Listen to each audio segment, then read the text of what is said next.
भारतीय हवामान विभागाने वर्धा जिल्ह्यासाठी रेड अलर्ट जारी केला असून मुसळधार ते अतिमुसळधार पावसाची शक्यता वर्तवली आहे।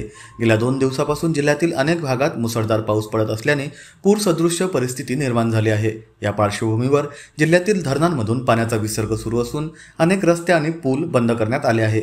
जिल्हाधिकारी वामन तिसी यांनी आपत्ती व्यवस्थापन कायदा 2005 आणि शासन परिपत्रकानुसार विद्यार्थ्यांच्या सुरक्षिततेसाठी आज बुधवार दिनांक 9 जुलै रोजी जिल्ह्यातील सर्व सरकारी व खासगी अंगणवाडी, प्राथमिक व माध्यमिक शाळा, महाविद्यालय आणि कोचिंग सेंटर्सना सुट्टी जाहीर केली आहे।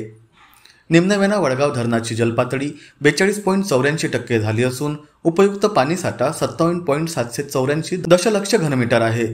जलाशय परिचालन आराखड्याप्रमाणे धरण सुस्थितीत ठेवण्यासाठी आज सकाळी 8 वाजता धरणाचे 21 गेट्स 25 सेंटीमीटरने उघडण्यात आले असून 382.4 क्युमेक पाण्याचा विसर्ग नदीपात्रात सोडला जात आहे।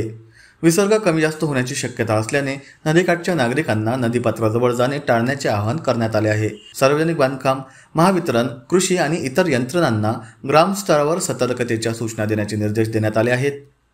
लाल नाला प्रकल्पाच्या पाणलोट क्षेत्रात पर्जन्यमान वाढल्याने जलाशय पातळीत वाढ होत आहे।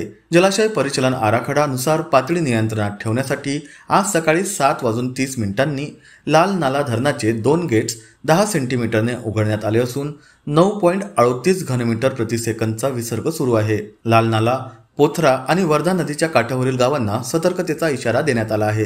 पूर परिस्थितीमुळे जिल्ह्यातील रस्ते सुद्धा प्रभावित झाले आहेत। यशोदा नदीवरील आलमढो येथील पूर परिस्थितीमुळे अल्लीपूर ते आलमढो मार्ग बंद आहे। मौजा शिरपूर नाल्यावरून पाणी वाहत असल्याने वाहतूक बंद करण्यात आली आहे। जुना बोरगाव ते नवीन बोरगाव रस्ता बंद झाला आहे। देवळी तालुक्यातील आंजी अंदोरी रोडवरील गंगापूर नाल्याच्या पुलावरून पाणी वाहत असल्याने वाहतूक बंद आहे।